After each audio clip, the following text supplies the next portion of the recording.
Hello guys. അപ്പോൾ intro ഒന്നുമില്ല, ടൈറ്റിലിൽ പറയുന്ന പോലെ തന്നെ ലോക്കിയുടെ സിനിമ, നമ്മുടെ കൂലി, അതിനെപ്പറ്റി എനിക്ക് പറയാൻ തോന്നുന്ന കുറച്ച് കാര്യങ്ങളാണ് ഞാനിവിടെ പറയാൻ പോകുന്നത്. എന്തുകൊണ്ട് ഇത്രയും ഹേറ്റഡ് കൂലി എന്ന് പറയുന്ന സിനിമയ്ക്ക് വരുന്നു? ഇതിനെക്കാട്ടി പൊട്ടപ്പടങ്ങൾ റീസെൻ്റ്ലി കുറേ ഇറങ്ങിയിട്ടുണ്ട്, അതിനൊന്നും ഇത്രയും ഹെയ്റ്റും കാര്യങ്ങളൊന്നും വന്നിട്ടില്ല. ഇതിൻ്റെ അത്ര ഹൈപ്പിൽ വന്നതാണ് ഇന്ത്യൻ ടു.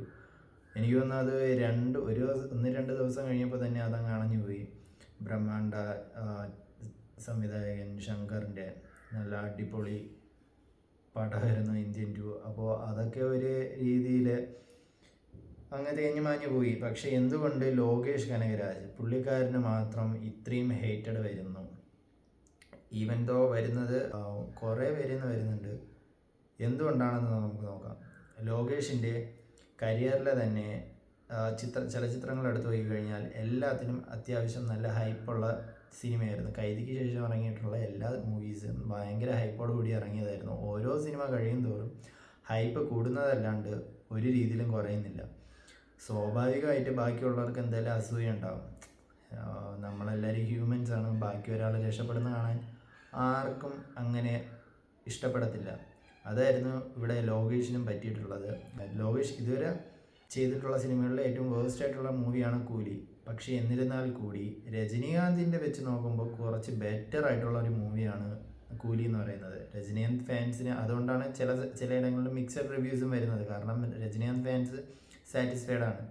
കാരണം പുള്ളിക്കാരൻ ഇതിൽ നിന്നും വേഴ്സ്റ്റ് ആയിട്ടുള്ള മൂവീസ് ചെയ്തിട്ടുണ്ട് റീസെൻ്റ്ലി. ജയിലറിന് മുന്നേ കുറേ ചവറ പടങ്ങൾ ചെയ്തിട്ടുണ്ട്, അതെല്ലാം പൊട്ടിപ്പാളീസാവുകയും ചെയ്യുന്നുണ്ട്.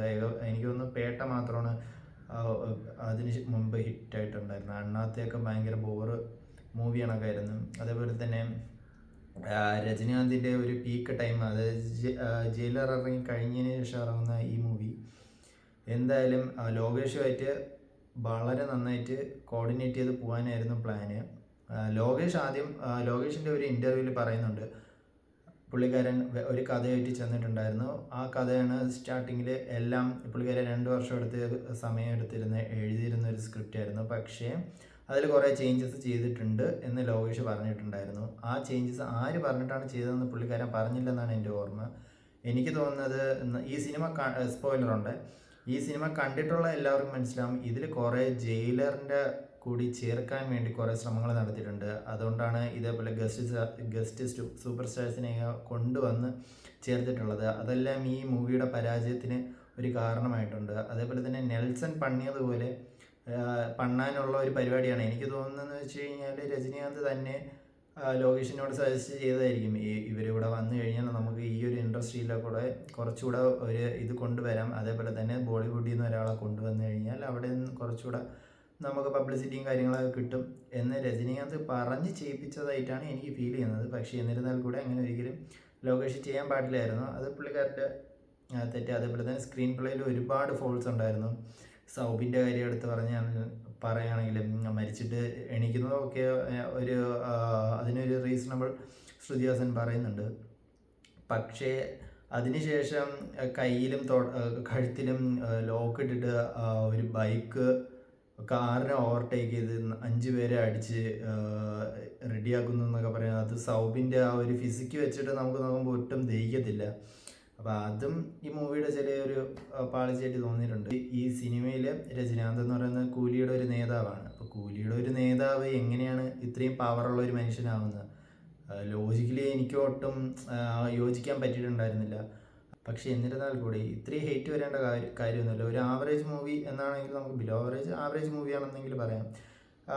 ലോകേഷിൻ്റെ മൂവീസിലെ ഒരു ഏറ്റവും വീക്കായിട്ടുള്ള സ്ക്രിപ്റ്റും വീക്കായിട്ടുള്ള ഡയറക്ഷനും ഈ മൂവിയിൽ അവിടെ നമുക്ക് കാണാൻ പറ്റും. ഇത് ഒരു ആവറേജ് മൂവിയാണ്. ഇത്രയ്ക്ക് ഹേറ്റ് പറയേണ്ട, സിനിമ കണ്ടുകൊണ്ടിരിക്കാം, അതിലും മോശമൊന്നുമില്ല. ഭയങ്കര അപരാധം കണ്ടുകൊണ്ട് എഴിച്ചു ഓടുക അങ്ങനത്തെ ഉള്ളതൊന്നുമില്ല. ഫസ്റ്റ് ഹാഫ് അത്യാവശ്യം ഡീസൻ്റ് ആയിട്ടുള്ള ഫസ്റ്റ് ഹാഫ് കണ്ടുകൊണ്ടിരിക്കാം. അതിനുശേഷം സെക്കൻഡ് ഹാഫിൽ നിന്നാണ് കൈവിട്ട് പോയത്. അനാവശ്യമായിട്ട് കുറേ സീക്വൻസ് കുത്തിക്കെറ്റിയത് പോലെ തോന്നുന്നുണ്ടായിരുന്നു. ഫ്ലാഷ് ബാക്ക് സീൻസൊക്കെ നൈസായിരുന്നു. എലവേഷൻ തരുന്ന സീൻസ് വളരെ കുറവായിരുന്നു. അതൊരു ഫോളായിട്ട് ഈ മൂവിയിൽ എനിക്ക് ഫീൽ ചെയ്തിട്ടുണ്ടായിരുന്നു. അപ്പോൾ കൂലി അങ്ങനെ വളരെ മോശമായിട്ടുള്ളൊരു മൂവിയായിട്ട് എനിക്ക് ഫീൽ ചെയ്തിട്ടില്ല, കണ്ടുകൊണ്ടിരിക്കാൻ പറ്റുന്നതാണ്. പക്ഷേ എന്തുകൊണ്ട് ആൾക്കാർ ഇത്രയും മോശമായിട്ട് പറയുന്നു എന്ന് വെച്ച് കഴിഞ്ഞാൽ, ഞാൻ പറഞ്ഞല്ലോ ലോകേഷിനോടുള്ള അസൂയ. കാരണം പുള്ളി ഒരു ഫ്ലോപ്പ് ഇതുവരെ എടുത്തിട്ടില്ല, അതിൻ്റെ ഉള്ള ഒരു അസൂയയും കാര്യങ്ങളും ഈ ഹെയ്റ്റഡ് ആയിട്ടുള്ള കമൻസിലും കാര്യങ്ങളും നമുക്ക് കാണാൻ പറ്റും. അതേപോലെ തന്നെ ഒരുപാട് അനാവശ്യമായിട്ടുള്ള കമൻസും, ഈ ഇത്രയും ഹെയ്റ്റ് കിട്ടേണ്ട കാര്യമൊന്നും പുള്ളിക്കില്ല. പുള്ളി ബ്രാൻഡാണ്. പുള്ളിയുടെ സിഗ്നേച്ചർ മൂവി കൈദി, വിക്രം, ഇത് കണ്ടാൽ മതി പുള്ളിയുടെ കഴിവ് എത്രത്തോളം ഉണ്ടെന്ന് മനസ്സിലാകാൻ. ഇത്രയും ഹെയ്റ്റ് വരാനുള്ള വേറൊരു കാര്യം ഹൈപ്പാണ്. അതായത് ലോകേഷ് രജനീകാന്തുമായിട്ട് ഒരു ചിത്രം ചെയ്യുന്നു, അത് LCU ആകുമോ അല്ലയോ എന്നുള്ളൊരു ഹൈപ്പ് ഉണ്ടായിരുന്നു. അപ്പോൾ LCUയിൽ വരികയാണെങ്കിൽ ഏറ്റവും തലതൊട്ടപ്പനായിട്ട് രജനീകാന്ത് വരും എന്ന് പലരും വിചാരിച്ചു. പക്ഷേ അത് വന്നിട്ടില്ല. LCUയിൽ എന്തായാലും രജനീകാന്ത് ഇല്ലെന്ന് ഉറപ്പിച്ചു. സ്റ്റാൻഡ് ലോൺ മൂവിയാണ്. ഇതിൽ ഏറ്റവും എനിക്ക് തോന്നുന്നു LCUയിൽ ഏറ്റവും ഹൈയിൽ എടുക്കാൻ പോകുന്നത് വിജയനെ ആയിരിക്കണം. അപ്പോൾ വിജയ് ഇല്ലാണ്ട് ഒരിക്കലും LCU കംപ്ലീറ്റ് ആവില്ല എന്ന് ലോകേഷ് പറഞ്ഞിട്ടുണ്ടായിരുന്നു. അപ്പോൾ എനിക്ക് അങ്ങനെയാണ് തോന്നുന്നത്. അതേപോലെ തന്നെ ആ ഒരു എക്സ്പെക്റ്റേഷൻ LCU ആകുമോ അല്ലയോ എന്ന് കുറേ പേര് എക്സ്പെക്റ്റ് ചെയ്തിട്ടുണ്ടായിരുന്നു. അപ്പോൾ സിനിമ കഴിഞ്ഞപ്പോഴത്തേന് LCU അല്ല ഒന്നുമല്ല, LCUയിൽ എന്തെങ്കിലും ഒന്ന് കാണും എന്ന് എക്സ്പെക്റ്റ് ചെയ്തിട്ടാണ് എല്ലാവരും പോയത്, ഞാൻ ഉൾപ്പെടെ പോയത് അതായിരുന്നു. പക്ഷേ ഞാൻ എന്നാലും പുള്ളിക്കാരൻ സ്റ്റാൻഡ് ലോൺ മൂവിയാണെന്ന് പറഞ്ഞപ്പോൾ തന്നെ ഞാൻ ഓക്കെ ശരി സ്റ്റാൻഡ് ലോൺ മൂവിയല്ലേ, അപ്പോൾ കണ്ട് ആസ്വദിച്ചിട്ട് വരാം എന്നുള്ള രീതിയിലായിരുന്നു ഞാനും പോയിട്ടുണ്ടായിരുന്നത്. പക്ഷേ എനിക്ക് ഫസ്റ്റ് ഹാഫ് കുഴപ്പമില്ല. സത്യം പറഞ്ഞാൽ അതിൽ കൈയടിച്ച് ബഹളം വയ്ക്കാനായിട്ട് വളരെ കുറച്ച് സീൻസ് മാത്രമേ ഉള്ളൂ. അതായിരുന്നു എനിക്കും അങ്ങോട്ട് പറ്റാതിരുന്നത്. എനിക്കും അങ്ങോട്ട് അക്സെപ്റ്റ് ചെയ്യാൻ പറ്റാതെ കുറച്ചുകൂടെ കൊമേഴ്ഷ്യലായിട്ടുള്ളൊരു മൂവി ആണ് ഞാൻ എക്സ്പെക്റ്റ് ചെയ്തത്. ഇത്രയും ഇമോഷണൽ ഒന്നും പറയാൻ പറ്റത്തില്ല, വലിയ അറ്റാച്ച്മെൻ്റ് ഒന്നും എനിക്ക് ഫീൽ ഉണ്ടായിരുന്നില്ല ക്യാരക്ടേഴ്സായിട്ട്. സ്ക്രിപ്റ്റ് വളരെ വീക്കായിപ്പോയി. സ്ക്രിപ്റ്റും അതിനോടൊത്ത് ഡയറക്ഷനും ചെറിയ മോശമായിപ്പോയി. ആ ഒരു പ്രശ്നം മാത്രമേ ഉണ്ടായിരുന്നുള്ളൂ. പടം നമുക്ക് വൺ ടൈം വാച്ചബിളാണ്, കണ്ടുകൊണ്ടിരിക്കാൻ പ്രശ്നമൊന്നുമില്ല. ഇത്രയും ഹെയ്റ്റ് വരേണ്ട കാര്യമൊന്നുമില്ല. ലോകേഷിൻ്റെ പടം എക്സ്പെക്റ്റ് ചെയ്ത് പോയവർക്കാണ് ഇത്രയും പ്രശ്നമായത്. അതായത് ലോകേഷ് എന്ന് പറയുന്ന ബ്രാൻഡ് ഉണ്ടല്ലോ, അപ്പോൾ ആ പുള്ളിക്കാരൻ്റെ ബ്രാൻഡിൽ ആ ഒരു പടത്തിൻ്റെ എക്സ്പെക്റ്റേഷനിൽ പോയവർക്കാണ് ഇത്രയും പ്രശ്നം ഉണ്ടായിട്ടുള്ളത്. പിന്നെ അതിനുശേഷം രജനി വേഴ്സസ് വിജയ് ഇപ്പോൾ കുറച്ച് ടോക്ക് ഇപ്പോൾ ഇങ്ങനെ നടക്കുന്നുണ്ട്. വിജയാണ് ബെറ്റർ അങ്ങനത്തെ ഉള്ള രീതിയിൽ ഇങ്ങനെ സംസാരം കാര്യങ്ങൾ നടക്കുന്നുണ്ട്. അപ്പോൾ വിജയുടെ വലിയ ഫാൻസ് സ്വാഭാവികമായിട്ടും ഇതിനെതിരെ വന്നിട്ടുണ്ട്. അതേപോലെ തന്നെ ലിയോനെ ഇങ്ങനെ പൊക്കിക്കൊണ്ട് കുറേ കമൻറ്റും വീഡിയോ കാണുന്നുണ്ട്. ലിയോ ആണ് കിടില്ല, ഇതൊക്കെ വെച്ച് നോക്കുമ്പോൾ ലിയോ തങ്കം സാർ എന്നൊക്കെ പറഞ്ഞ് കുറേ വരുന്നുണ്ട്. ഒബ്വിയസ്ലി എനിക്ക് ലിയോ ഭയങ്കരമായിട്ട് ഇഷ്ടപ്പെട്ടാണ്. ഫ്ലാഷ് ബാക്ക് ഇല്ലായിരുന്നെങ്കിൽ, ഫ്ലാഷ് ബാക്ക് ഒന്നുകൂടെ കുറച്ചുകൂടെ നല്ല ഫ്ലാഷ് ബാക്ക് ആയിരുന്നെങ്കിൽ ഓക്കെയാണ്. പക്ഷേ ലിയോ ആണ് ഇതിനെക്കാട്ടി ബെറ്റർ, ലിയോ ആണ്. പക്ഷേ ഈ കമൻറ്റും പോസ്റ്റൊക്കെ കാണുമ്പോഴത്തേനും ലിയോ ആണ് എല്ലാം എന്നുള്ള രീതിയിലുള്ളൊരു സംഭവമൊക്കെ വരുന്നുണ്ട്. അതിലും കുറച്ച് ഹെയ്റ്റ് ലോകേഷിന് കിട്ടുന്നുണ്ട്. ലോകേഷ് ഇത്രയും ഹെയ്റ്റ് ഡിസേർവ് ചെയ്യുന്നില്ല. പുള്ളിക്കാരൻ്റെ കരിയറിലെ കൈദി ഒന്നെടുത്ത് കണ്ടാൽ മാത്രം മതി പുള്ളിക്കാരൻ്റെ ലെവൽ മനസ്സിലാവാനായിട്ട്.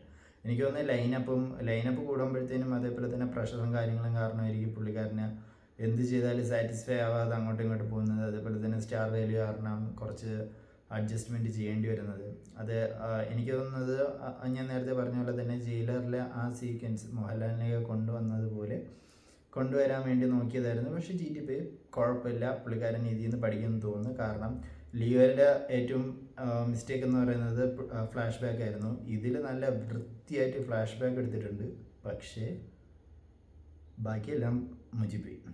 പക്ഷേ ലിയോയിൽ ഫ്ലാഷ് ബാക്ക് മാത്രമായിരുന്നു പ്രശ്നം ഉണ്ടായിരുന്നത്. നല്ല ഫ്ലാഷ് ബാക്ക് ഉണ്ടായിരുന്നെങ്കിൽ ഈസിലി ഒരു മിക്സഡ് റിവ്യൂ വെച്ചിട്ടാണ് ഒരു 600-700 അടുപ്പിച്ച് വാരിയിട്ടുണ്ടായിരുന്നത്.